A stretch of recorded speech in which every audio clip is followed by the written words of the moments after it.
अब एक और बड़ा सवाल आपसे पूछते हैं। कमलेश तिवारी की कथित आपत्तिजनक टिप्पणी ने नफरत और हिंसा की आग लगाने का काम किया, यह सही है, लेकिन अब भी बहुत से ऐसे लोग हैं जिनके बयानों ने इस नफरत और हिंसा की आग में घी डालने का काम किया और फिर भी वो लोग आजाद घूम रहे हैं। कमलेश तिवारी ने कथित आपत्तिजनक टिप्पणी 1 दिसंबर को की और 2 दिसंबर को उसे गिरफ्तार कर लिया गया और वो इस वक्त जेल में है।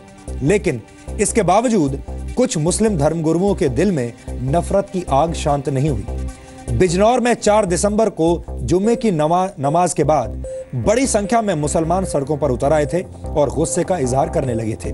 इसी दौरान एक मुस्लिम नेता मौलाना अनवारुल हक ने नफरत और हिंसा की भावना फैलाने वाला भाषण दिया था। मौलाना अनवारुल हक ने कमलेश तिवारी का सिर कलम करने वाले को 51 लाख रुपए इनाम दिए जाने की घोषणा भी की थी।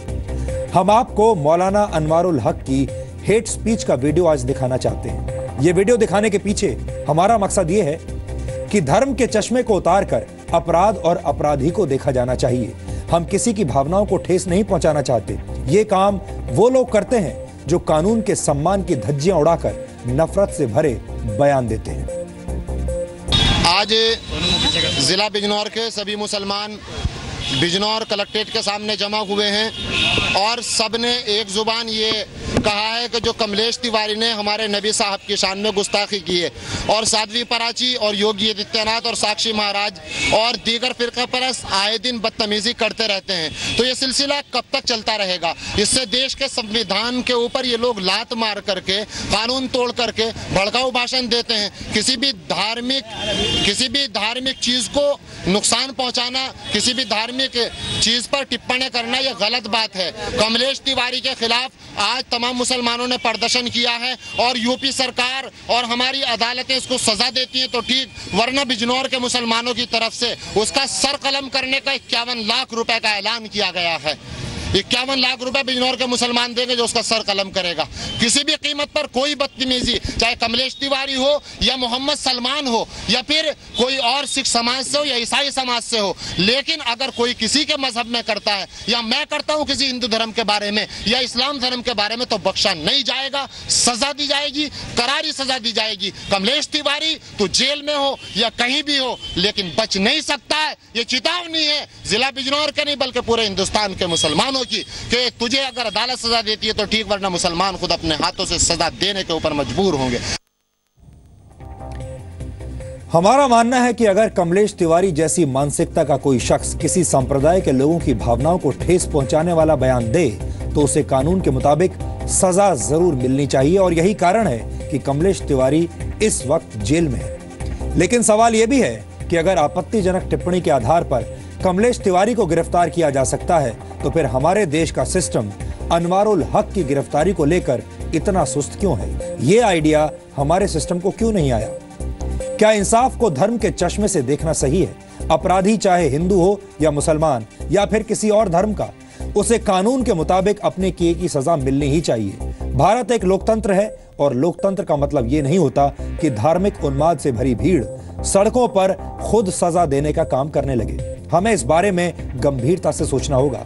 अक्सर जब दंगे होते हैं तो खबरों को इस तरह रिपोर्ट किया जाता है कि 2 खास संप्रदायों के बीच में झड़प हो गई और यह बात लोगों पर छोड़ दी जाती है कि झगड़ा हिंदू और मुसलमानों के बीच या अगड़ी जाति के लोगों और दलितों के बीच हुआ था। यह अंदाजा वो खुद लगा लें। यह एक दूषित सोच है। हमें घटनाओं, अपराधों और हादसों को धर्म के चश्मे से देखना बंद करना होगा।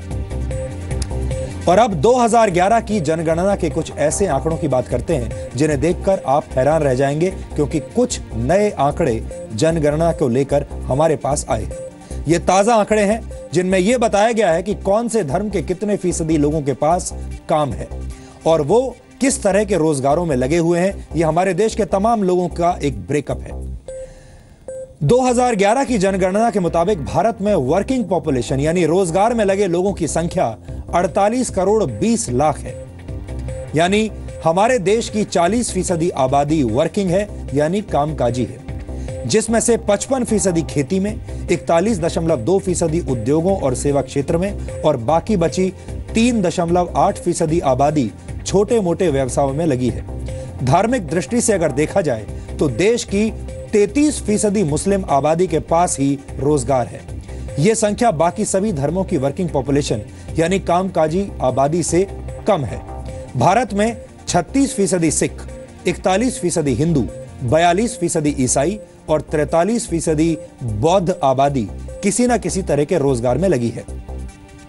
कारपेंटर, बढ़ई, लोहार और दर्जी जैसे पेशों में सबसे ज्यादा 7% मुसलमान आबादी शामिल है, जबकि 41% कामकाजी मुसलमान खेती करके अपने परिवारों का पेट पालते हैं। यानी देश के मुसलमानों की वर्किंग क्लास का एक बड़ा हिस्सा छोटे मोटे काम धंधे करके ही अपना गुजारा करता है। इसकी एक वजह मुस्लिम समाज में शिक्षा का अभाव भी है। आंकड़ों के मुताबिक भारत में करीब आधे मुसलमान गरीब किसान या छोटे कारोबारी हैं जो अपने बच्चों की पढ़ाई मदरसों में ही करवा पाते हैं। और गौरतलब है कि आज भी ग्रामीण भारत के 15 से 30% मुस्लिम बच्चे अपनी पढ़ाई मदरसों में करते हैं। सच्चर कमेटी की रिपोर्ट भी यह खुलासा कर चुकी है कि देश के 4% मुस्लिम बच्चे आज भी सिर्फ मदरसों में ही पढ़ते हैं। लेकिन यह बात भी जग जाहिर है कि तेजी से विकसित होती दुनिया में मदरसों की पढ़ाई आज भी अपने पुराने ढर्रे पर चलती है और वहां से पढ़े हुए बच्चों का इंजीनियर या डॉक्टर बनना बहुत मुश्किल काम होता है। ऐसे में जरूरत इस बात की है कि मदरसों को हाईटेक किया जाए और उन्हें शिक्षा की मुख्य धारा से जोड़ा जाए ताकि मुस्लिम बच्चों को अच्छी शिक्षा मिल सके और वो दुनिया की रफ्तार के साथ बराबरी कर सके। हालांकि आंकड़े बताते हैं कि ऐसा होने में अभी लंबा वक्त लगेगा।